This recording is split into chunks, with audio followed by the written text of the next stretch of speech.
19구역에서 21구역 헌신 수요 저녁 예배를 드리겠습니다. 다 함께 찬송가 182장 강물같이 흐르는 기쁨을 부르시겠습니다.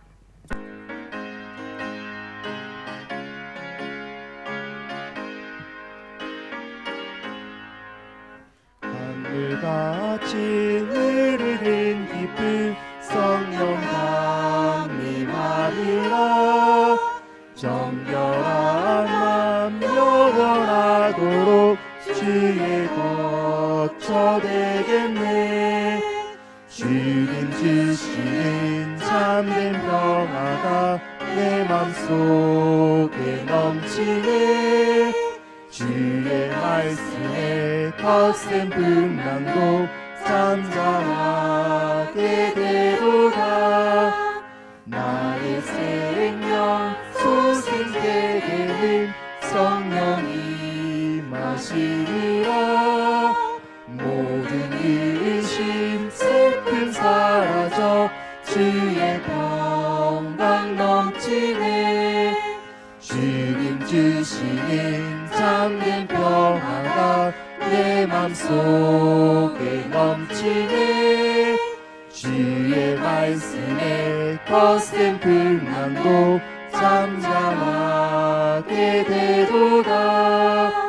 하늘에서 단비 내리고 햇빛 찬란함같이 우리 마음에 성령이 많이 주님 보내시리라. 주님 주시는 참된 평화가 내 맘속에 넘치네. 주의 말씀에 거센 풍랑도 잠잠하게 되도다. 생명시리에 넘쳐 흘러서 마른 광야 적시니 의의 열매 무르익어서 주스를 기다리네. 주님 주시는 참된 평화가 내 맘속에 넘치네. 주의 말씀에 거센 풍랑도 잠잠하게 되도다. 놀라우신 주의 은혜로 그의 얼굴 뵙겠네. 평화로운 안식처에서 영원토록 쉬겠네. 주님 주시는 참된 평화가 내 맘속에 넘치네. 주의 말씀에 거센 풍랑도 잠잠하게 되도다. 예배를 위해 유정순 권사님께서 기도하신 후에 강옥순 권사님께서 말씀 봉독하시겠습니다. 할렐루야. 감사하신 하나님 아버지 고맙고 감사합니다. 주일 이후 3일 동안도 지켜주시고 수요일 저녁 헌신 예배를 드리게 하시고 다시금 저희들에게 새 힘을 주시려고 예배 가운데 운행하시는 주님 감사합니다. 믿음으로 주님을 증거하며 항상 주님과 동행하게 하시고 모든 것이 주님의 은혜임을 고백하게 하시니 감사합니다. 주님, 삶 속에서 하나님의 뜻을 따라 살기보다는 육신의 욕심으로 살았음을 고백하오니 이 시간 용서하여 주시옵소서. 예수님의 보혈로 몸과 마음과 영혼을 정결케 씻어 주옵소서. 예배 가운데에 임재하시는 주님을 사모하게 하옵소서. 주님 감사합니다. 우리 성동교회 120주년을 향해 목적과 방향을 알게 하시고 같은 마음 같은 뜻을 가지고 7국 25위원과 25개 구역이 예배 교육 교제 선교 봉사가 하나 되어 주님만을 의지하며 따라가는 성동교회가 되게 하시고 지역에서 친송받고 죽어가는 영혼을 살리는 방주가 되게 인도하여 주옵소서. 그리하여 하나님께 영광만 돌리는 저희들이 되게 하옵소서. 주님 간절히 기도드립니다.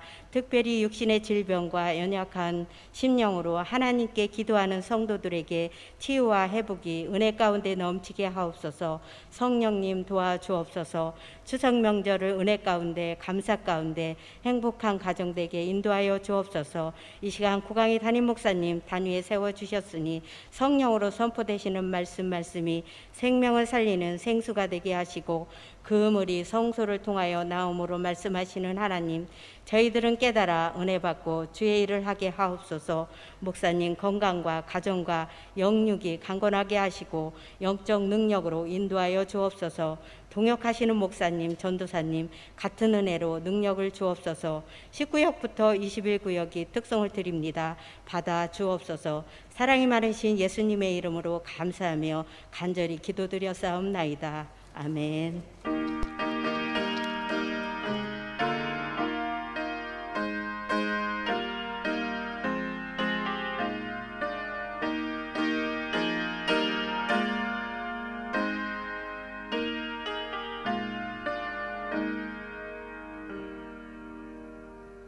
에스겔 47장 1절에서 12절까지입니다. 그가 나를 데리고 성전 문에 이르시니 성전의 앞면에 동쪽을 향하였는데 그 문지방 밑에서 물이 나와 동쪽으로 흐르다가 성전 오른쪽 제단 남쪽으로 흘러내리더라. 그가 또 나를 데리고 북문으로 나가서 바깥길로 꺾여 동쪽을 향한 바깥문이 이르시기로 본즉 물이 그 오른쪽에서 스며 나오더라. 그 사람이 손에 줄을 잡고 동쪽으로 나가며 천척을 측량한 후에 내게 그 물을 건너게 하시니 물이 발목에 오르더니 다시 천척을 측량하고 내게 물을 건너게 하시니 물이 무릎에 오르고 다시 천척을 측량하고 내게 물을 건너게 하시니 물이 허리에 오르고 다시 천척을 측량하시니 물이 내가 건너지 못할 강이 된지라. 그 물이 가득히 헤엄칠 만한 물이요 사람이 능히 건너지 못할 강이더라. 그가 내게 이르시되 인자야 네가 이것을 보았느냐 하시고 나를 인도하여 강가로 돌아가게 하시기로 내가 돌아가니 강 좌우편에 나무가 심히 많더라. 그가 내게 이르시되 이 물이 동쪽으로 향하여 흘러 아라바로 내려가서 바다에 이르리니 이 흘러내리는 물로 그 바다의 물이 되살아나리라. 이 강물이 흐르는 곳마다 번성하는 모든 생물이 살고 또 고기가 심히 많으리니 이 물이 흘러 들어가므로 바닷물이 되살아나겠고 이 강이 이르는 각처의 모든 것이 살 것이며 또 이 강가에 어부가 설 것이니 엔게디에서부터 에네글라임까지 그물 치는 곳이 될 것이라. 그 고기가 각기 종류를 따라 큰 바다의 고기같이 심히 많으려니와 그 진펄과 개펄은 되살아나지 못하고 소금 땅이 될 것이며 강 좌우 가에는 각종 먹을 과실과 과실 나무가 자라서 그 잎이 시들지 아니하며 열매가 끊이지 아니하고 달마다 새 열매를 맺으니 그 물이 성소를 통하여 나옴이라. 그 열매는 먹을 만하고 그 잎사귀는 약재료가 되리라. 아멘. 아멘.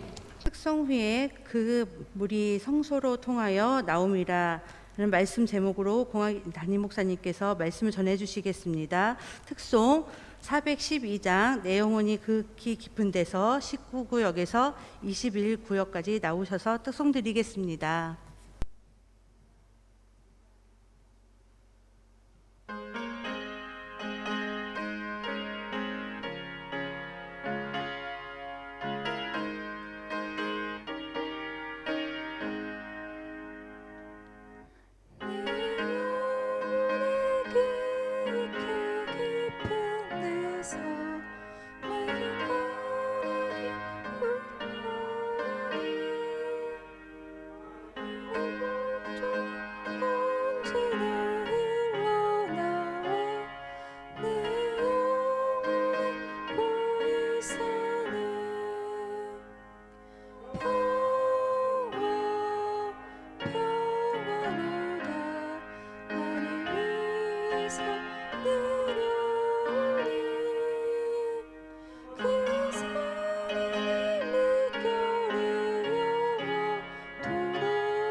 우리 함께 부르겠습니다. 이 땅 위에 험한 길 가는 동안 참된 평화가 어디 있나. 우리 모두 다 예수를 친구 삼아 참 평화를 누리겠네.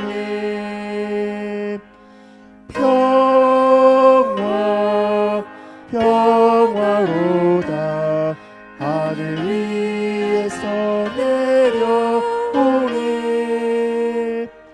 그 사랑의 물결이 영원토록 내 영혼을 다 풀소서. 아멘. 하나님께 영광의 박수 올려드리겠습니다. 19, 20, 21구역 귀한 찬양 감사합니다. 오늘이 9월 7일입니다. 복음과 에스겔 두 번째이면서 마지막 시간인데요. 엊그저께는 역대급 흰남노가 지나갔습니다. 어떻게 별다른 피해는 없으신지요? 또 이번 주에는 민족 구회 명절 추석 연휴도 앞에 두고 있습니다. 저는 가끔 놀래요. 그 흰남노 역대급 태풍을 뚫고 새벽을 나오신 분을 보면서 화들짝 놀라고, 수요 저녁 예배 민족 고유의 명절 추석 연휴를 앞에 두고 수요 저녁 예배에 나오신 성도들 보고 많이 놀랍니다. 저는 정말 대단하시다라는 생각이 들어요. 오늘은 주신 본문 말씀 중심으로 그물이 성소를 통하여 나옴이라, 그물이 성소를 통하여 나옴이라 라는 제목을 가지고 복음과 에스겔 마지막 유종의 미를 거두도록 하겠습니다. 사실 에스겔을 읽기가 쉽지 않습니다. 젊은 사람도 읽어내기가 어려운데 연로하신 분들한테 에스겔은 이게 도대체 무슨 내용이냐, 읽어도 뭔 내용인 줄 모르겠다, 에이 하고서 덮어버리기 쉬운 성경이 에스겔이죠. 지난주 나눈 것들 기억나시는지요? 에스겔이라는 사람은 하나님이 강하게 하신다라는 이름을 뜻을 갖고 있는 선지자였습니다. 원래 에스겔은 남유다 예루살렘에서 제사장 가문 출신이었어요. 그의 나이 25살 때 바벨론 2차 포로 때 끌려온 사람이죠. 분명히 제사장 가문인데 놀랍게도 그 바벨론 땅에서 하나님이 그를 선지자로 부르셨습니다. 사실 남유다 바벨론 포로 사람들은 바벨론의 테라비브라고 해서 그발 강가에 살았습니다. 그 그발 강가가 바벨론 포로 유다인들이 사는 집단 거주촌이 되겠습니다. 그리고 그의 나이 30살이 됐던 해 그발 강가에 앉아있는 어느 날 하나님이 환상 가운데 에스겔을 찾아오시는 장면을 지난 시간 1장에서 함께 살펴봤습니다. 에스겔의 배경은 남유다는요 1차, 2차, 3차에 걸쳐서 망해요. 1차 때는 605년, 이때 이제 다니엘, 사드락, 메삭이 바벨론으로 포로로 끌려갔던 때고요. 2차 때가 여호야긴 왕 때인데 597년, 이때 끌려간 사람이 에스겔입니다. 그리고 2차 끝나고 11년 후에 586년에 3차 바벨론 포로가 일어나고 예루살렘 성전 불타고 성명 무너지고 성민이 완전히 포로로 끌려가서 망한 1차, 2차, 3차에 남유다가 망하죠. 그러니까 이 에스겔은 2차 바벨론 포로로 끌려가고 난 뒤에 아직 3차로 완전히 망하기 전에 기록된 성경이 되겠다라는 것이죠. 애굽에서는 히브리인들이 고센 땅에 살았던 것처럼 바벨론에서는 이 포로로 끌려갔던 사람들이 그발 강가에서 살았습니다. 에스겔이 끌려가고 난 11년 후에야 먼 고국 땅 예루살렘이 망했다는 소식을 듣게 되죠. 시편 137편 바벨론 그발 강가에서 포로민들이 어떤 서러움을 당했는지를 잘 노래하고 있습니다. 한번 들어보세요. 시편 137편 1절에서부터 9절까지 한번 들어보시기 바랍니다. 우리가 바벨론의 여러 강변 거기에 앉아서 시온을 기억하며 울었도다. 그 중에 버드나무에 우리가 우리의 수금을 걸었나니 이는 우리를 사로잡은 자가 거기서 우리에게 노래를 청하며 우리를 황폐하게 한 자가 기쁨을 청하고 자기들을 위하여 시온의 노래 중 하나를 노래하라 함이로다. 우리가 이방 땅에서 어찌 여호와의 노래를 부를까? 예루살렘아, 내가 너를 잊을진대 내 오른손이 그의 재주를 잊을지로다. 내가 예루살렘을 기억하지 아니하거나 내가 가장 즐거워하는 것보다 더 즐거워하지 아니할진대 내 혀가 내 입천장에 붙을지로다. 여호와여, 예루살렘이 멸망하던 날을 기억하시고 에돔 자손을 치소서. 그들의 말이 헐어버리라 그 기초까지 헐어버리라 하였나이다. 멸망할 딸 바벨로나, 내가 우리에게 행한 대로 내게 갚는 자가 복이 있으리로다. 내 어린 것들을 바위에 메어치는 자는 복이 있으리로다. 바벨론 사람들은 남유다 사람들을 수치와 조롱과 멸시와 능욕 가운데 던졌죠. 남유다 사람들은 바벨론 땅에서 포로 살면서 서름과 운분을 감출 수가 없었습니다. 한이 느껴지세요? 우리가 바벨론의 여러 강변 거기에 앉아서 시온을 기억하며 울었다. 4절에 보니까 우리가 이방 땅에서 어찌 여호와의 노래를 부를까? 왜냐하면 그 바벨론 사람들이 뭐 예루살렘에서 뭐 하나님 야훼라는 신 섬겼다면서 거기서 뭐 찬송도 부르고 수금 타면서 노래도 좀 했다면서 한번 불러봐 라고 조롱하는 거죠. 성전 기물에다가 술 따라 마시는 것처럼 하나님을 찬미하는 노래를 음주감으로 도구화시켰다라는 겁니다.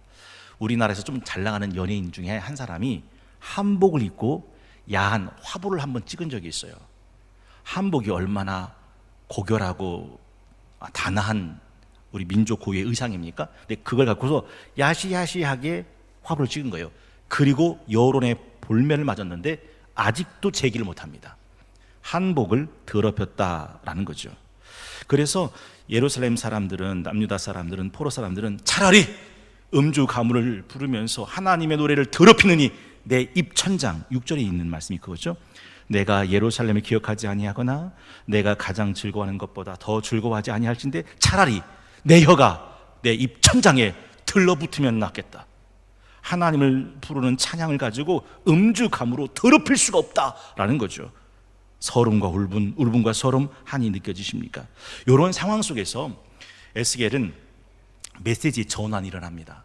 기억나셨으면 좋겠는데 32장까지는 하나님께서 바벨론의 포로로 끌려가게 된 이유가 뭔지 아니? 남유다의 타락, 예루살렘의 우상 숭배, 율법을 버린 죄값이야. 회개하라! 하나님의 책망, 심판을 선언했다면 33장부터는 하나님은 다시 남유다를 회복시키실 거야. 다시 예루살렘으로 돌아오게 하실 것이고 하나님이 버렸던 성전을 다시 하나님의 영광으로 가득 채우게 하실 거야. 희망, 회복, 구원을 향한 메시지를 선포하게 되었다라는 거죠. 그래서 성경에 보면 내가 여호와인 줄 알리라 라는 말을 70번이나 계속 반복하고 있는 거죠. 첫 번째, 바벨론 포로인들의 학습된 무력감을 씻어주는 하나님이심을 드러내는 겁니다. 여러분, 학습된 무력감이라는 거 아세요? 원래 키에르케고르라는 사람이 이런 말을 했잖아요. 절망은 죽음에 이르는 병이다. 예루살렘 사람들은 바벨론 포로로 끌려가고 난 다음에 이런 생각을 한 거예요. 우리가 이 모양 이 꼴 된 건 우리 조상들이 하나님 앞에 범죄했기 때문이다. 그러니까 우리는 빼도 박도 못한 꼼짝없이 이런 운명에 빠질 수밖에 없었다라고 말하는 거죠. 여러분, 조상들의 씻을 수 없는 죄값으로 벌어진 일이니까 자포자기하는 거죠. 우리가 유대 땅에서, 바벨론 땅에서 뭘 할 수 있겠냐고. 우리 조상들이 죄값을 우리가 받는 건데 라는 생각을 한 거죠. 그때 하나님께서 예스겔 18장 2절에 보니까 이런 말씀을 하세요. 너희가 이스라엘 땅에 관한 속담에 이르기를 아버지가 신 포도를 먹었으므로 그의 아들의 씨가 시다고 하면 어찌 됨이냐. 우리가 이 모양 이 꼴 된 건 다 조상 탓이다 라고 말하는 거죠. 주 여호와의 말씀이니라. 내가 내 삶을 두고 맹세하노니 너희가 이스라엘 가운데 다시는 이 속담 쓰지 못하게 하리라. 그러니까 아버지가 신포도 먹어서 아들이 이가 시다, 이런 쓸데없는 속담은 다시는 말하지 못하게 한다. 모든 영혼이 다 내게 속한지라 아버지의 영혼이 내게 속함같이 그 아들의 영혼도 내게 속하였나니 범죄하는 그 영혼은 죽는다. 사람이 만일 의로 와서 정의, 공의 행하고 쭉 나오고 난 다음에 9절에 보니까 이렇게 끝나죠. 내 율례를 따르며 내 규례를 지켜 진실하게 행할진대 그는 의인이니 반드시 살리라.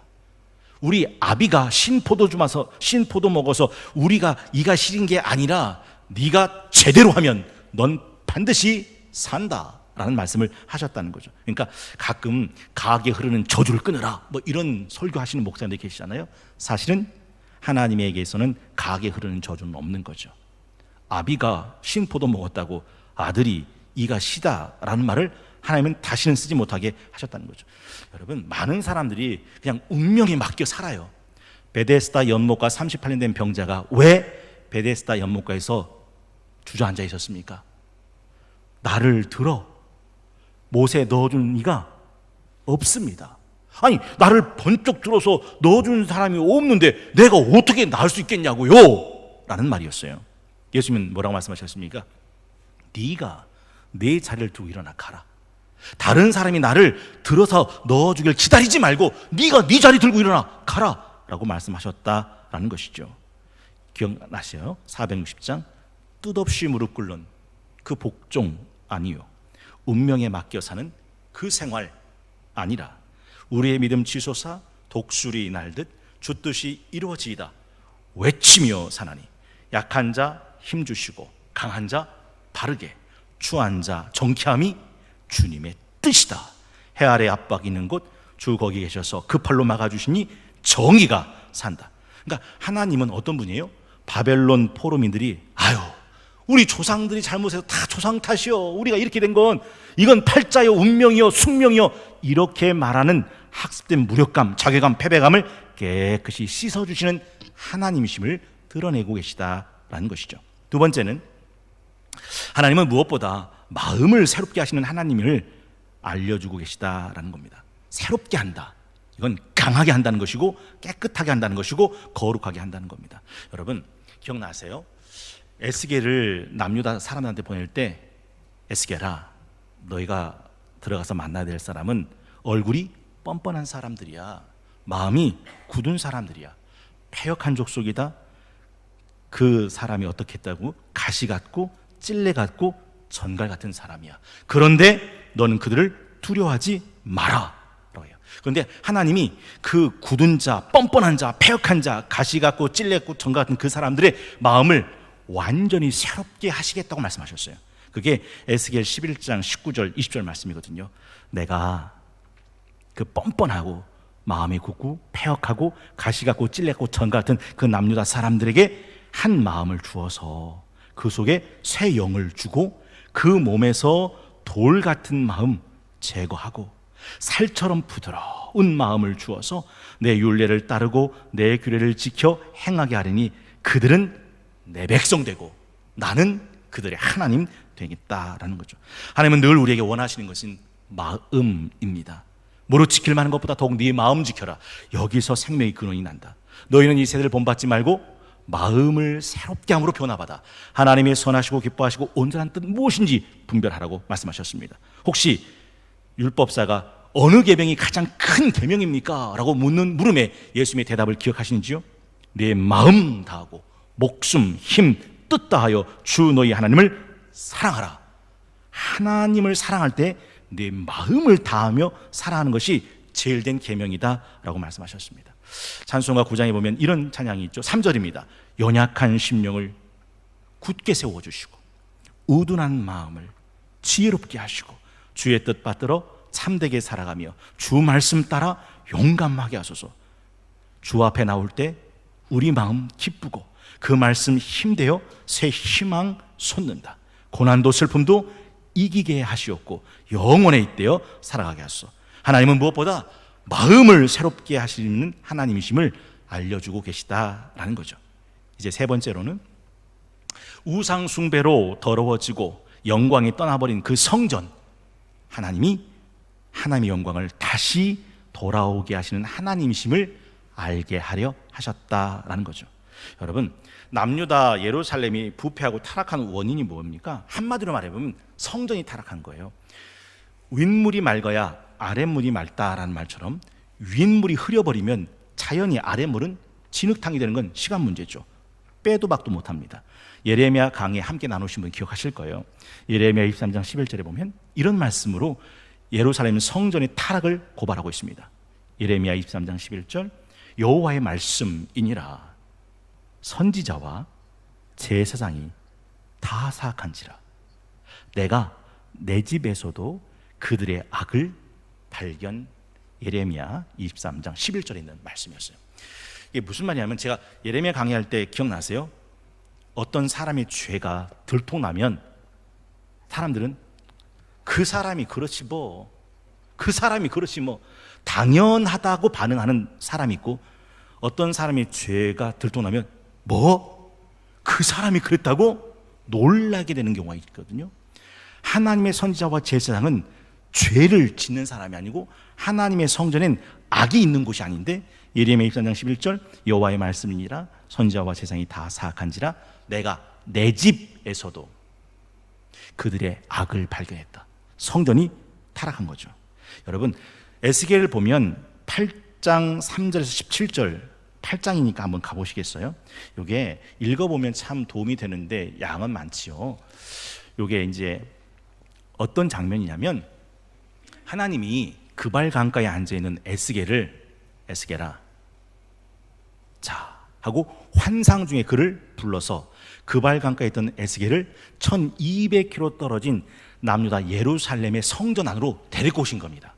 그리고 에스겔아 인자야 이 성전에서 무슨 일이 벌어지고 있는지 똑똑히 지켜봐라 하고 성전을 구석구석 데리고 가는 겁니다. 갔더니 그 안에 온갖 우상 숭배와 행음과 난잡함이 벌어진 겁니다. 여러분 그런 거 있잖아요. 뭐 갑자기 단속 들어갔을 때 그 룸살롱이라든지 이렇게 술 마시고 하는 데를 뭐라고 하죠? 룸살롱. 가만히 있어. 여기서 말하면 안 되는 거예요. 우리는 모르는 거예요. 우리는 몰라. 목사님이 다 뭐 생각하겠지. 하여튼 룸살롱. 근데 집단 단속 딱 하면 그 방마다 아가씨들 끼고서 막 하고 막 주사 부리고 막 온갖 난잡함, 음란, 음행 행위들을 하는 그런 모습과 똑같아요. 3절 볼까요? 그가 손 같은 것을 펴서 내 머리털 한 모순을 잡으며 주의 영이 나를 들어 천지 사이로 올리시고 하나님의 환상 가운데 나를 이끌어 예루살렘으로 가서 안뜰로 들어가는 북향한 문에 이르시니 거기에는 질투의 우상 곧 질투를 일어나게 하는 우상의 자리가 있는 곳이라. 이스라엘 하나님의 영광이 거기 있는데, 왜냐하면 예루살렘 성전이니까, 성소니까, 법궤니까 내가 들에서 본 모습과 같더라. 그가 내게 이르시되 인자야 이제 너는 눈을 들어 북쪽을 바라보라 하시기로 내가 눈을 들어 북쪽을 바라보니 제단문 어기 분 쪽에 그 질투의 우상이 있더라. 온갖 우상, 신상, 단상, 주상, 목상들이 성전 안에 들어있었던 거예요. 그가 또 내게 이르시되 인자야 이스라엘 족속이 행하는 일을 보느냐?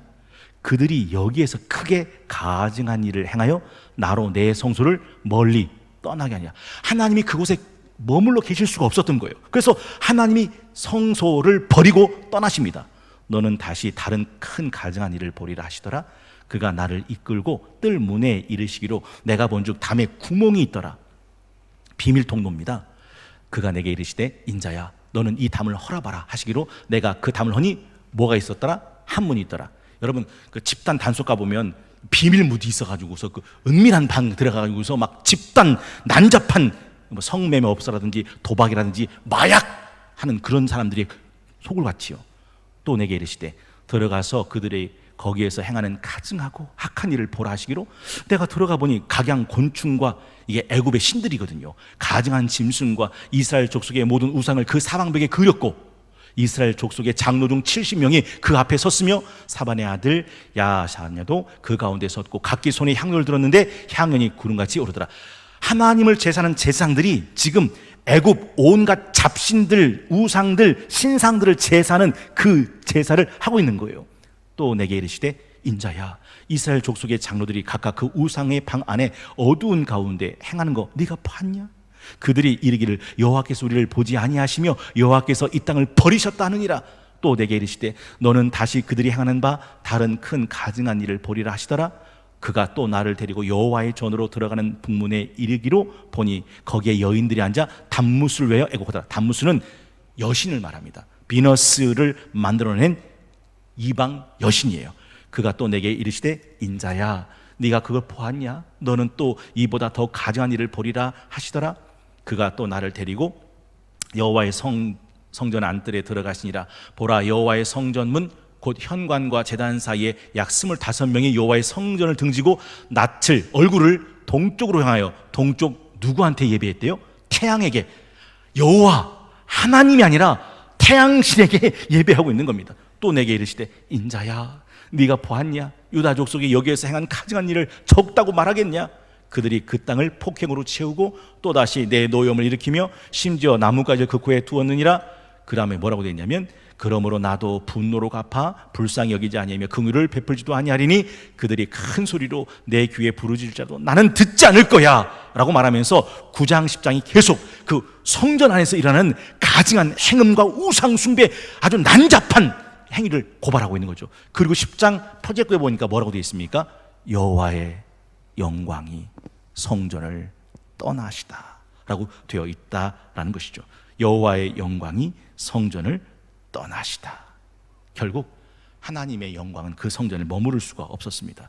그런데 이렇게 떠나버린 하나님의 영광이 에스겔을 통해서 다시 돌아오는 장면이 에스겔 43장 1절에서부터 9절까지예요. 분명히 떠났잖아요. 여호와의 영광이 그 성전을 떠났잖아요. 있을 수가 없어서 너무 난잡하고 가증스럽고 행음하는 그 성전을 머물 수 없어서, 제가 그때 지난 시간에 이걸 어떻게 설명드렸죠? 5천억짜리 전투기를 조종사가 이젝션, 탈출해서 버린다고요. 왜요? 이건 추락하는 비행기이기 때문에 하나님이 그 성전을 버려요.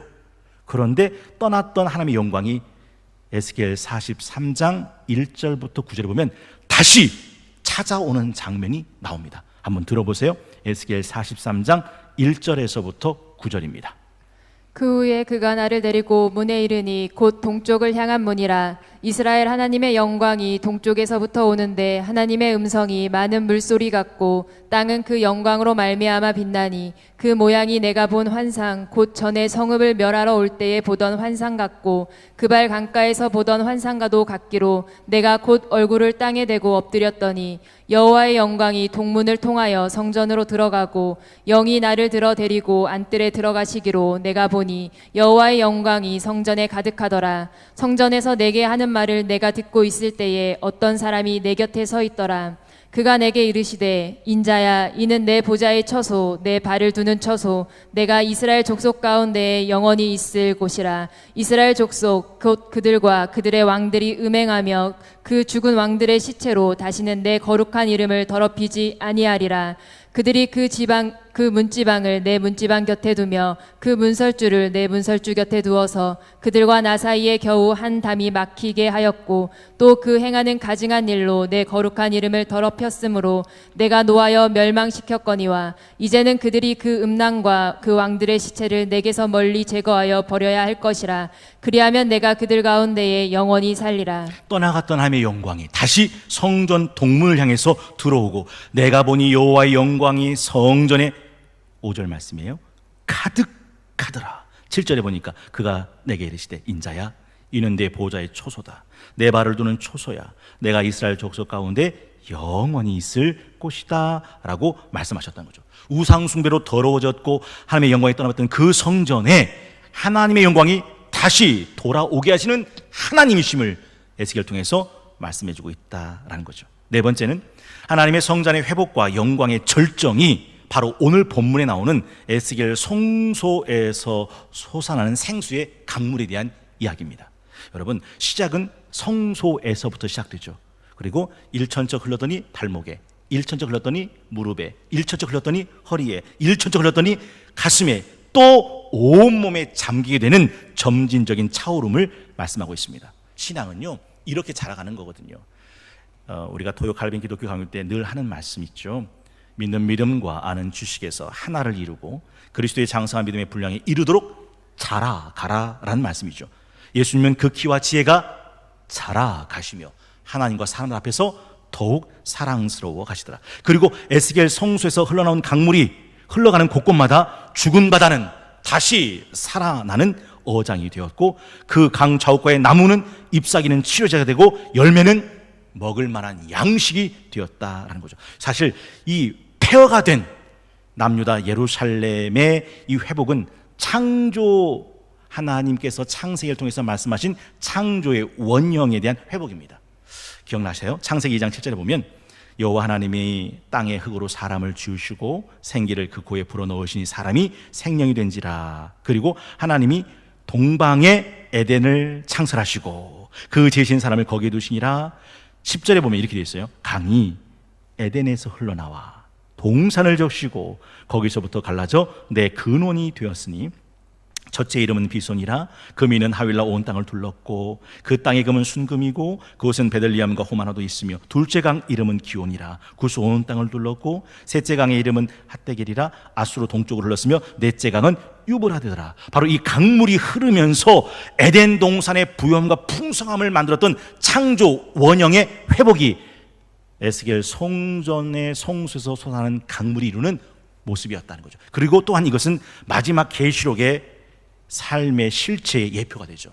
계시록 21장 1절에 보면 또 내가 새 하늘과 새 땅 보니 라고 시작하죠. 그러면서 뭐라고 되어 있냐면 5절에 보좌에 앉으신 이가 이르시되, 요한계시록 21장 5절, 내가 만물 새롭게 하노라 하시고 또 이르시되 이 말은 신실하고 참되니 기록하라 하시고 또 내게 말씀하시되 이루었도다. 나는 알파와 오메가요 처음과 마지막이라. 그 다음 내가 생명수 샘물을 목마른 자에게 값없이 주리니 이기는 자는 이것들을 상속받으리라. 나는 그의 하나님 되고 그는 내 아들 되리라. 그리고 요한계시록 22장 1절 2절 함께 합독해 보겠습니다. 요한계시록 22장 1절과 2절입니다. 함께 합독합니다. 시작. 또 그가 수정같이 맑은 생명수의 강을 내게 보이니 하나님과 및 어린 양의 보좌로부터 나와서 길 가운데로 흐르더라. 강 좌우에 생명나무가 있어 12가지 열매를 맺되 달마다 그 열매를 맺고 그 나무 잎사귀들은 만국을 치료하기 위하여 있더라. 에스겔 47장 성소에서 나오는 이 환상의 물은 창세기의 원형의 회복이고 요한계시록의 완성의 실체의 예표가 된다라는 말의 의미를 이해하시겠는지요. 그래서 아까 강현종 수사님과 수요 엔젤 찬양단이 불렀던 찬양이 마음에 확 와닿지 않습니까? 내 주의 은혜 강가로, 저 십자가 강가로, 내 주의 사랑 있는 곳, 내 주의 강가로, 내 주의 은혜 강가로, 저 십자가의 강가로, 내 주의 사랑 있는 곳, 내 주의 강가로, 가라앉은 나의 영혼 생수로 가득 채우소서. 피곤한 내 영혼을. 한번 여쭤볼게요. 성소에서 솟아나는 물이 흘러가는 곳곳마다 어떤 역사가 일어나는지 여러분 기억하고 계시지 않습니까? 성경은 하나님의 생명의 역사가, 죽은 사해바다가 물고기의 어장이 되는 살아있는 바다로 바뀌어주고 나무마다 꽃마다 잎사귀마다 열매마다 생육, 번성, 치료, 풍성한 양식이 됐다. 그 하나님의 은혜의 강가, 오늘 이 찬양 한번 불렀으면 좋겠네요. 내 주의 은혜의 강가로. 정말 그래요. 그 하나님의 은혜의 강가로 가기를 소망하는 마음으로 우리 함께 찬양하겠습니다. 네, 주의 은혜 강가로, 내 주의 은혜 강가로, 저 십자가의 강가로, 내 주의 사랑 있는 곳, 내 주의 강가로, 내 주의 은혜 강가로, 저 십자가의 강가로, 내 주의 사랑 있는 곳, 내 주의 강가로, 가란 나의 영혼이 생수로 가득 채우소서.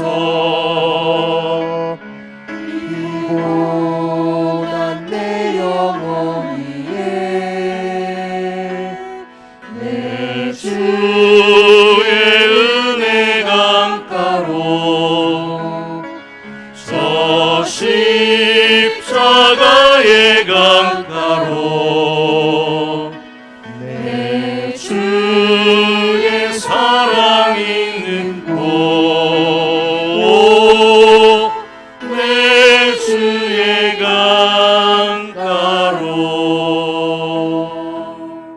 이 찬양의 버전을 보면 이 찬양을 시작하기 전에 이런 나레이션이 흘러나와요. 들에 핀 문명초도 열매를 맺고 꽃을 피우고 푸르러 땅과 더불어 하나님께 순응하건만 나는 향도 없는 내놓을 것 없는 빈손 빈몸입니다. 나는 진정 부끄러운 사람 목마른 사람입니다. 나는 늘 목이 멀라 내 하나님 강에서만 살기를 바라는 사람, 그 강물 속에 양식으로만 살아갈 수 있는 사람입니다. 아, 내 하나님은 진리의 강, 거짓없이 흐르는 풍요의 강, 잃어버린 나의 겸손을 비추는 거울의 강, 무디어진 나의 사랑을 가르쳐주는 말씀의 강, 내 하나님은 끝도 없는 큰 강, 내 하나님은 하늘을 그림 그리는 구름의 강. 그리고 시작되는 찬양이 내 주의 은혜의 강가로라고 불려진 찬양이죠. 다섯 번째는 에스겔 골짜기의 마른 뼈들이 하나님의 군대같이 일어나게 하시는 하나님이심을 에스겔 통해서 알려주고 계시다라는 거죠. 우리 성동교회 2022년 표가 되는 성경 본문이기도 한 에스겔 37장, 에스겔 골짜기의 마른 뼈들 이야기 기억나실 거예요.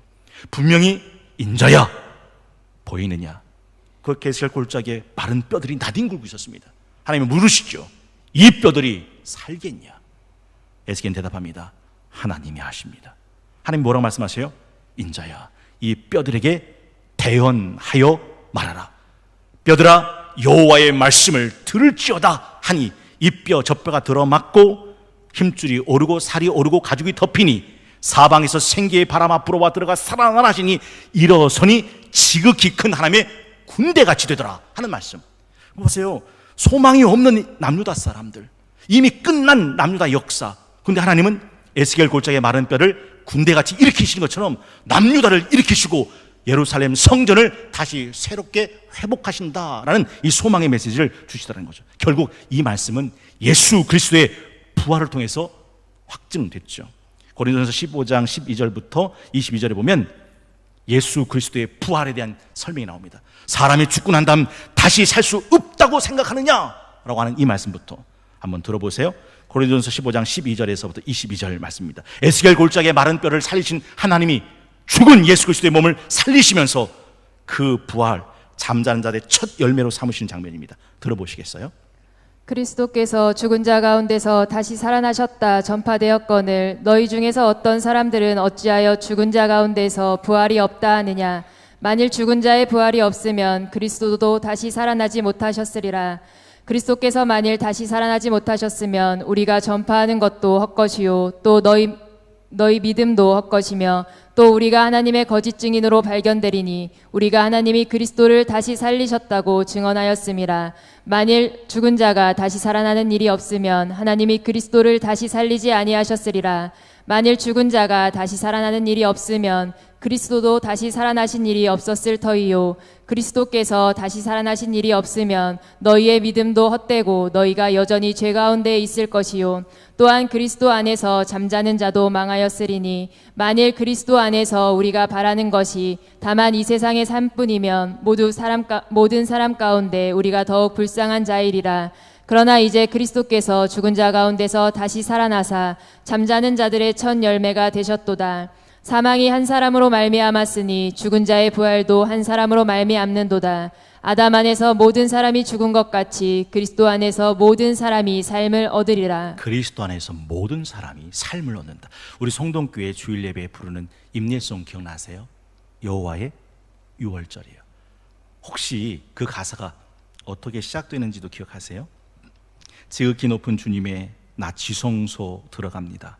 세상의 신을 벗고 주 보좌 앞에 엎드리니 내 주를 향한 사랑과 그 신뢰가 사그러갈 때 하늘로부터 이곳에 장막이 덮이네. 그리고 이렇게 노래하죠. 이곳을 덮으소서, 이곳을 비추소서, 내 안에 무너졌던 모든 소망 다 회복되리니 이곳을 지나소서, 이곳을 만지소서. 마지막 내 안에 죽어가는 모든 예배 다 살아나리라. 이것이 우리 성동교회가 부르는 예배 임례송이죠. 하나님은 어떤 분이세요? 에스겔 골짜기의 마른 뼈들처럼 회복 소망이 없어 보이는 절망 상태였던 그 뼈들 같은 역사도 하나님의 군대처럼 일으키시는 하나님의 모습을 성경은 우리에게 가르쳐 준다라는 거죠. 여섯 번째가 에스겔에서 나타난 회복과 구원과 생명의 창조의 완성은 오직 예수 그리스도 뿐이라는 사실이죠. 여러분, 에스겔서를 쭉 읽다 보면 하나님이 중보자를 찾으시는 장면을 보게 돼요. 기억나세요? 이엠 바운즈 목사님이 그랬어요. 사람들은 방법, 조직, 계획, 프로그램을 찾아다닐 때 하나님은 더 좋은 사람을 찾으신다. 더 좋은 사람이 하나님의 계획이고 하나님의 방법이다. 예레미야 5장 1절에 보면 이런 말씀, 예레미야 강의 함께 나누신 분은 기억나실 거예요. 너희는 예루살렘 거리로 빨리 다니며 그 넓은 거리에서 찾아보고 알라. 너희가 만일 정의를 행하며 진리를 구하는 자를 몇 사람? 한 사람이라도 찾으면, 한 사람이라도 찾으면 내가 이 성읍 용서하리라. 그런데 예루살렘 성읍이 용서가 못 받잖아요. 왜 그렇게 됐는가? 에스겔 22장 30절 31절이 그 이유가 나옵니다. 에스겔 22장 30절 31절 이 땅을 위하여 성을 쌓으며 성 무너진 데를 막아서서 나로 하여금 멸하지 못하게 할 사람을 내가 그 가운데서 찾다가 뭐라고 되냐면 찾지 못하였으므로 내가 내 분노를 그들 위에 쏟으며 내 진노의 불로 멸하며 그들 행위대로 그들 머리에 보응하였느니라. 주 여호와의 말씀이니라. 중보자만 계셨다면 예루살렘은 안 망하죠. 근데 찾았는데 하나님 안 됩니다. 예루살렘 성 한 번만 더 살려주세요. 한 번만 더 기회를 주세요. 막아서는 사람이 없었기에 하나님의 진노의 잔이 쏟아졌다라는 거죠. 생각나는 장면 있죠. 3년 동안 포도원에 심었던 무화과 나무 와서 봤더니 열매가 없는 거예요. 주인이 뭐라고 말합니까? 이 나무 찍어버려라. 왜 땅만 허비하느뇨? 그때 그 과수원지기가 뭐라고 말합니까? 주인이시여 금년에도 참으소서. 내가 땅을 파고 거름을 줄이니 이에 반드시 열매를 맺으려니와. 그러니까 찍어버려라 했던 주인의 말을 막아선 사람이 있어요. 금년에 한 번만 참아달라고. 내가 두루 팔 거라고. 내가 거름 줄 거라고. 그러면 이 3년 동안 열매 맺지 못했던 이 무화과 나무도 열매를 맺을 테니까 주인이시여 금년에도 참으소서. 이렇게 막아서는 중보자가 있었는데 그분이 예수 그리스도셨다라는 거죠. 디모전서 2장 5절 하나님은 한 분이시고 또 하나님과 사람 사이의 중보자도 한 분이시니 곧 사람이신 그리스도 예수다.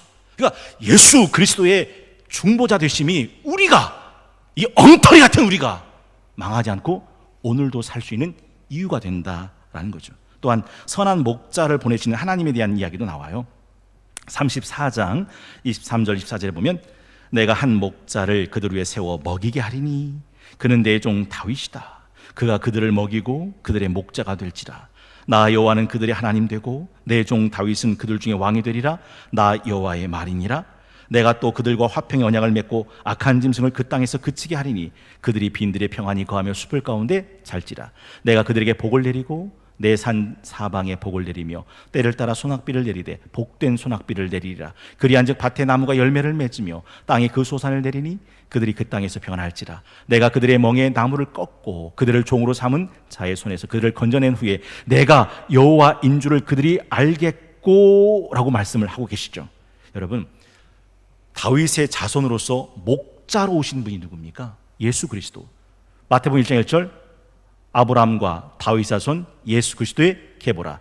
요한복음 10장 9절 내가 보니 누구든지 나로 말미암아 들어가면 구원을 받고 또 들어가며 나오면 구원을 얻으리라. 도둑 오는 건 도둑질하고 죽이고 멸망시킨 것 뿐이겠지만 내가 온 것 양으로 생명을 얻게 하고 더 풍성히 얻게 하는 것이라. 요한복음 10장 11절부터 보면 나는 선한 목자라. 선한 목자는 양을 위해 목숨을 버리거니와. 14절에도 그렇게 되어 있죠. 나는 선한 목자라. 나는 선한 목자라. 나는 내 양을 알고 양도 나를 아는 것이 아버지께서 나를 아시고 내가 아버지를 아는 것 같으니 나는 양을 위해 목숨을 버리노라. 그리고 하나님이 또 이 에스겔을 통해서 말씀하시는 것은 하나님의 율법과 계명과 율례와 법들을 버렸던 그 남유다 사람들을 새 언약을 맺게 하셔서 반드시 그 언약을 지키게 하시겠다고 하는 약속이죠. 그게 에스겔 36장 24절부터 28절 말씀입니다.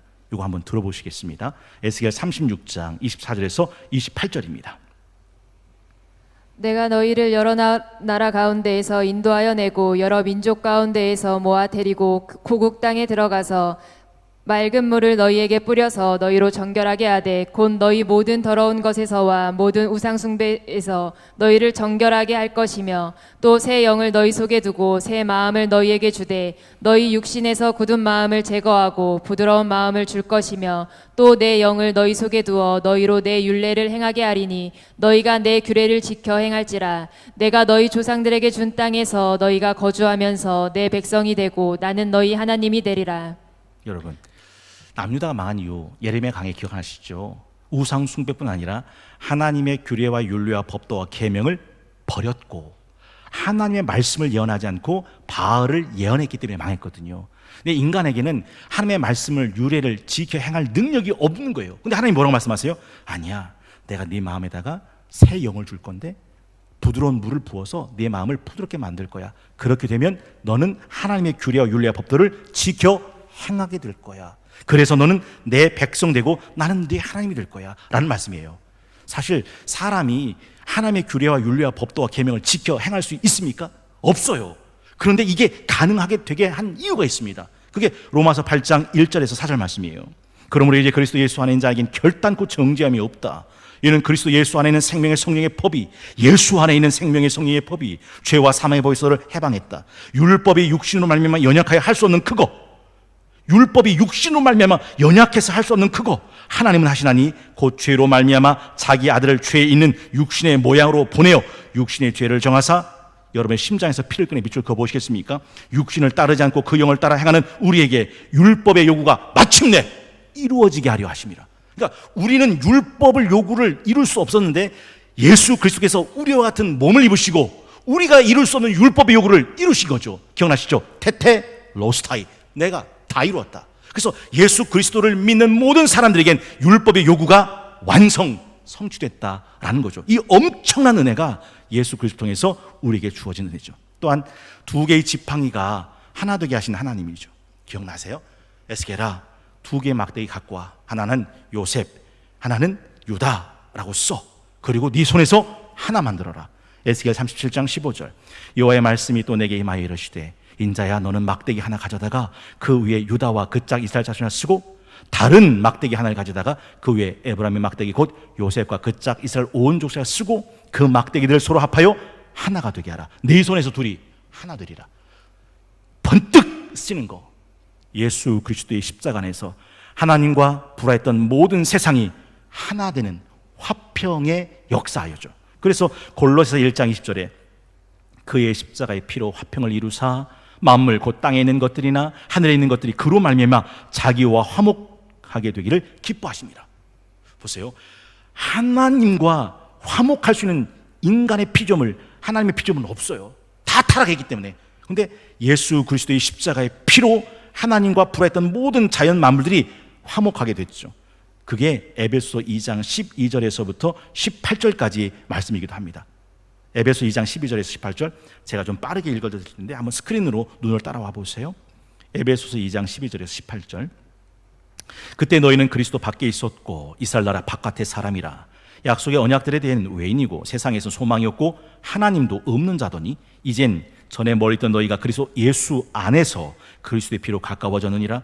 그는 우리의 화평이신지라. 둘로 하나를 만드사 원수된 것 곧 중간에 막힌 담을 자기 육체로 허시고 법조문으로 된 계명의 율법을 폐하셨으니 이는 이 둘로 자기 안에서 한 새 사람을 지어 화평하게 하시고 또 십자가로 이 둘을 한 몸으로 하나님과 화목하게 하려 하심이라. 원수된 건 십자가로 소멸하시고 또 오셔서 먼 데 있는 너희에게 평안을 전하시고 가까운 데 있는 자들에게 평안을 전하셨으니 이는 그로 말미암아 우리 둘이 한 성령 안에서 아버지께 나감을 얻게 하려 하심이라. 십자가로 하나를 만드셔 막힌 담을 허무셨다. 에스겔아, 인자야, 이 두 막대기를 가지고 네 손에서 하나 되게 하라. 예수 그리스도 안에 있는 사람들은 이 화목과 화평의 은혜 안에 들어가게 된다라는 거죠. 쭉 하면서 제가 이런 생각이 들더라고요. 야, 에스겔을 어떻게 이 한 시간에 다 푸냐? 차라리 손바닥으로 하늘을 가리지. 제가 그래 한번 풀어보자 하고서 쭉 풀었더니 오늘 이 마지막을 정리할 때 3시간이 필요하더라고요. 3시간. 3시간을 해야 되는 내용을 이제 3, 40분으로 끝내야 되는 이 엄청난 딜레마에 빠져 있습니다. 여러분, 예레미야 강해와 에스겔을 쭉 읽으면서 제가 무슨 생각이 드냐면, 야, 사람이 인생이라는 게 그런 거구나, 참 어리석구나 하는 생각을 해요. 사람들은요 정말 헛된 걸 추구하면서 살아요. 근데 그 헛된 건 예레미야 강해 때 기억나시죠? 자고새가 둥지 안에 놓은 둥지가 어느샌가 알을 깨고 둥지를 떠나서 빈 둥지를 만들어요. 여러분이 무엇을 가지고 살고 무엇을 추구하고 살고 무엇을 누리고 살든 결국 마지막에 남는 건 아무것도 없어요. 솔로몬이 그랬잖아요. 내 눈이 원하는 것, 내 마음이 갖고 싶은 것, 내 손이 쥐고 싶은 것, 모든 걸 다 먹고 마시고 쥐어봤지만 해 아래 수고하는 모든 것이 다 바람을 잡은 것처럼 헛된 것뿐이었다. 마지막엔 모두가 다 그걸 느낄 수밖에 없어요. 여러분, 스페인의 투라는 게 있잖아요. 흥분된 소가 뭐에 날뜁니까? 이렇게 투사가 이렇게 흔드는 빨간 보재기. 그 빨간 보재기가 뭐라고? 마치 저거 아니면 안 되는 것처럼 막 앞발을 굴러가면서 콧김을 내가면서 흥흥하면서 막 돌려들죠. 그 투사가 흔드는 붉은 망토 뒤엔 뭐가 있어요? 뭐가 있나요? 에? 뭐가 있어요? 아무것도 없어요. 아니, 그 뒤에 뭐 엄청난 여물이 있는 것도 아니고 뭐 과일이 있는 것도 뒤에 아무것도 없어요. 그거 한다고. 다만 이 투사가 노리고 있는 뭐가 있어요? 칼. 달려오죠. 창으로 칼로 푹푹 쑤셔요. 그리고 결국은 푹 쓸어서 죽는 거거든요. 만약에 이 투할 때 이 소가 살 수 있는 방법은 하나 있어요. 어떻게 하면 사는지 아세요? 자, 흔들 때 콧방귀도 안 끼는 거예요. 거기에 반응하지 않는 거예요. 그거 얻어보겠다고, 그거 쟁취해보겠다고 앞발이 굴러가면서 흥분하지 않는 거예요. 그러면 경기는 오바, 그리고 살아요. 그런데 달려들다가 결국 죽는 거죠. 여러분은 뭐에 달려드세요? 마지막에 바울이 깨달은 건, 내가 유익했던 그 모든 것 알고 보니 배설물이었구나. 내 주 그리스도 예수라는 지식이 가장 고상하구나. 그거 알게 돼요. 그거 알아서 그 모든 것들을 아무렇지 않게 버릴 수 있었어요. 여러분, 제가 늘 말씀드리죠. 성경은 결코 인간의 희망과 가능성을 노래하는 책이 아니에요. 역사를 보세요. 아니, 내 삶을 보세요. 인간은 넘어지고 연약하고 사악하고 패역하고 불순종한 그 자체입니다.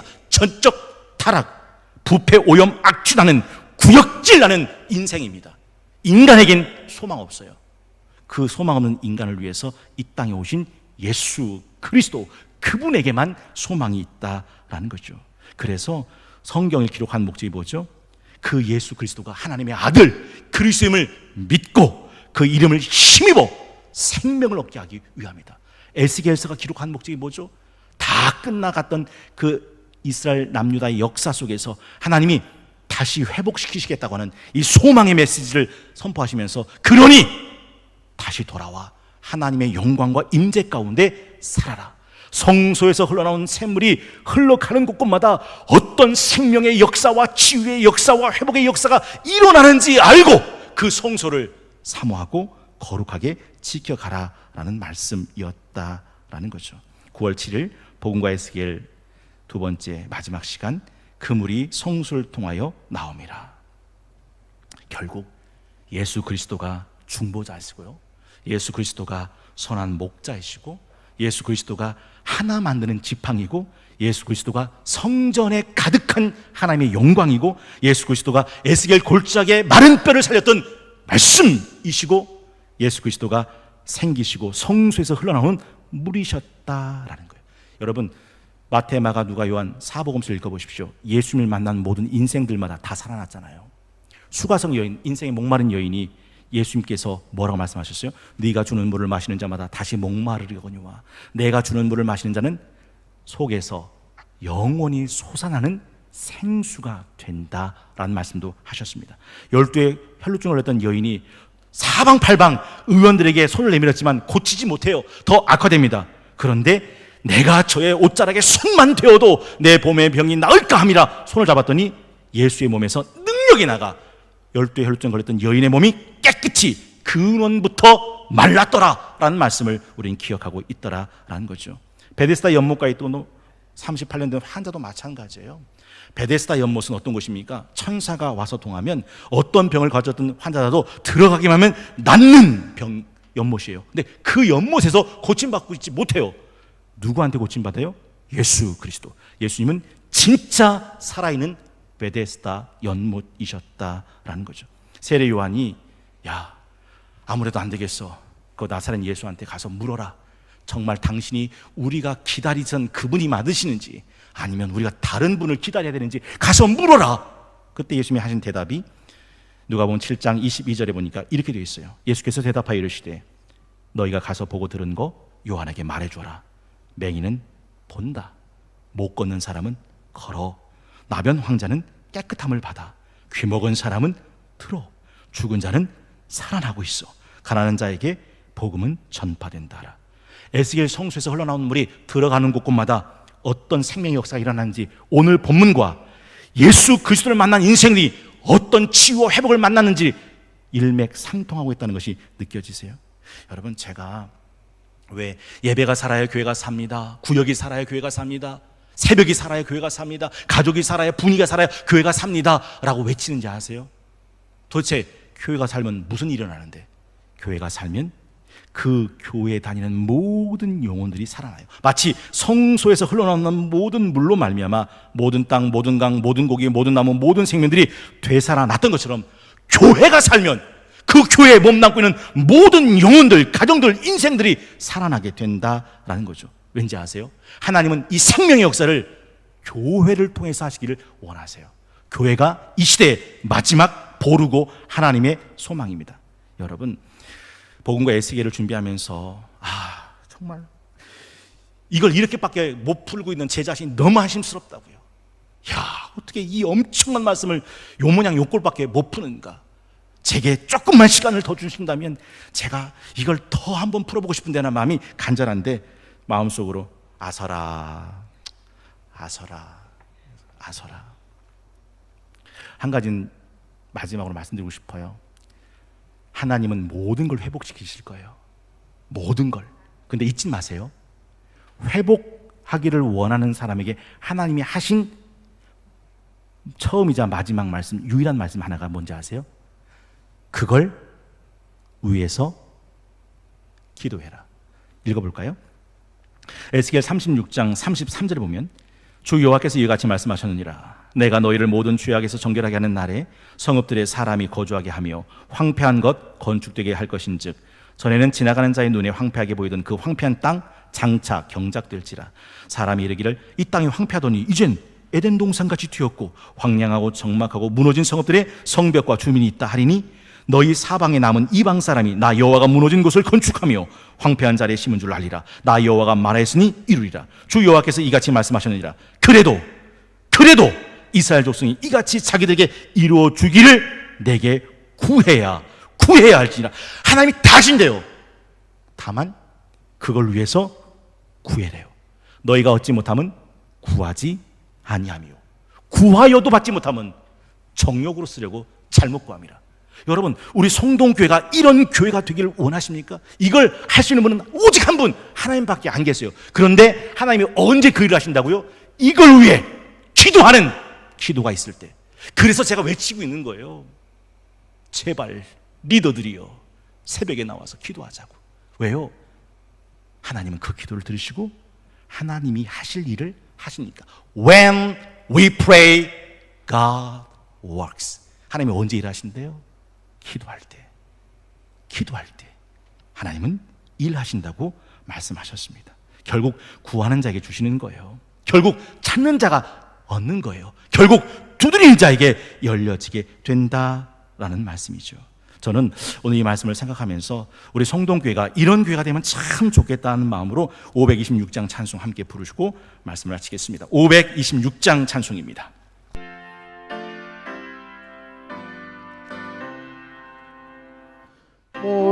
목마른 자들아 다 이리 오라. 이곳에 좋은 샘 흐르도다. 힘쓰고 애쓰니 없을지라도 이 샘에 오면 다 마시겠네. 이 샘에 솟는 물 강같이 흘러 온 천하 만국에 다 통하네. 빈부나 귀천에 분별이 없이 다 와서 쉬고 또 마시겠네.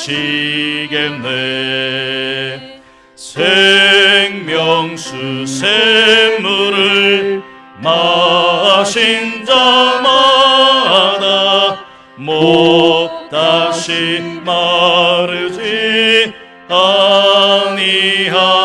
아니하고 속에서 솟아나 생수가 되어 영원히 솟아 늘 풍성하리. 이 샘의 이름은 생명의 샘물. 적수정 빛같이 늘 맑도다. 어린 양 보좌가 근원이 되어 생명수 샘이 늘 그치지 않네. 기도하겠습니다. 상한 갈 때 꺾지 않으시고 꺼져가는 심지 끄지 않으시며 악인일지라도 악으로 죽지 않고 도리어 살기를 바라시는 하나님 아버지, 복음과 에스겔을 통해서 하늘을 여시고 바람으로 폭풍으로 찾아오시며 환상을 보여주시고 말씀으로 임하셔서 에스겔을 통하여 바벨론 땅에 있는 유대인들을 새롭게 하시는 하나님 아버지의 마음 알게 하시니 감사합니다. 하나님의 성전 안에서 악하고 가증스럽게 벌어졌던 행음들이 내 마음 속에서도 자양되고 있는 가증한 일이 될까 두렵습니다. 이 시간 간절히 원하고 바라고 기도하오니 우리의 모든 더러운 죄들은 예수 그리스도의 존귀한 피로 씻어주시고 마음을 새롭게 하나님의 선하시고 기뻐하시고 온전한 뜻이 무엇인지 분별하는 우리 성도의 모든 성도들 될 수 있도록 인도하여 주시옵소서. 하나님을 바로 알게 하시고 하나님을 기뻐하고 즐거워하게 하시고 하나님의 이름을 영원토록 영원롭게 하는 것이 사람의 제일 된 목적임을 잊지 않고 살아가는 우리 성도의 모든 성도들 되게 하여 주옵소서. 우리가 믿는 믿음과 하나님 아는 지식에서 하나를 이루게 하시고 그리스도의 장성한 믿음의 분량에 이르기까지 자라가게 하시며 봉사일을 함으로 성도를 온전하게 하여 사랑 안에서 주의 몸된 교회를 세워가는 성동교회 되게 하여 주옵소서. 하나님, 우리에게는 어떤 소망도 가능성도 미래도 없음을 고백합니다. 오직 예수 그리스도만이 우리를 살리시고 살아나게 하시는 유일한 중보자 되시고 구원자 되시고 성소의 생명수가 되심을 믿사오니 우리 안에서 영원히 목마르는 생명의 물로 솟아나게 하여 주시옵소서. 주님께서 핏값으로 세우신 주의 몸된 성동교회를 위해서 기도합니다. 하나님, 우리 성동교회 하나님의 영광이 떠나지 않고 하나님의 영광이 충만한 하나님의 영광이 머무는 교회가 되게 하여 주시옵소서. 주님의 전을 찾는 모든 성도들마다 삶의 흉악의 결박들은 풀어지게 하시고 멍해 줄은 끌어지게 하시고 닫힌 것들은 열려지게 하시고 막힌 것들은 뚫어지는 생명수가 흘러넘치는 교회 되게 하여 주시옵소서. 성소에서 솟아나는 생명수가 흘러 들어가는 곳곳마다 치유와 회복과 생육과 번성과 풍성함의 축복의 열매가 나타난 것처럼 우리 성동교에서도 살리시고 고치시고 회복시키시며 축복하시는 하나님의 생명수가 강단으로부터 흘러와 마신 자마다 살아나는 교회 되게 하여 주시옵소서. 주님께서 이루실 것을 믿습니다. 주님께서 이루실 것을 기대합니다. 매일 새벽 깨우며 기도하는 기도자들 일어서게 하시고 성동교회가 십자가 위에서 마음을 하나로 하여 같은 말하고 같은 뜻 품고 같은 방향 향해 같은 곳으로 달려가고 걸어가고 날아가는 성동교회 되게 하여 주시옵소서. 이제는 우리의 참된 샘의 근원 되신 우리 주 예수 그리스도의 은혜와 하나님 우리 아버지 영원하신 사랑하심과 사방에서 불어와 들어가 살아나게 하신 보혜사 성령님의 감화 감동 위로교통 충만하게 하옵심이 복음과의 세계를 통해 우리 하나님 아버지의 마음을 알아 이 시대를 깨우는 파수꾼으로 살아가고자 결단하고 기도하고 예배하는 성도교의 모든 수요 예배자들과 새로운 헌신을 다짐하시는 19에서 21구역 모든 구역원들과 그 가정과 자녀와 생업의회와 특별히 귀한 찬양으로 섬겨주신 수요 엔젤 찬양단과 새로운 성동교의 목적과 방향과 비전을 향해 모이는 칠국장 비전 모임 위에 이제로부터 영원히 함께하여 주시옵기만을 간절히 축원하옵나이다. 아멘.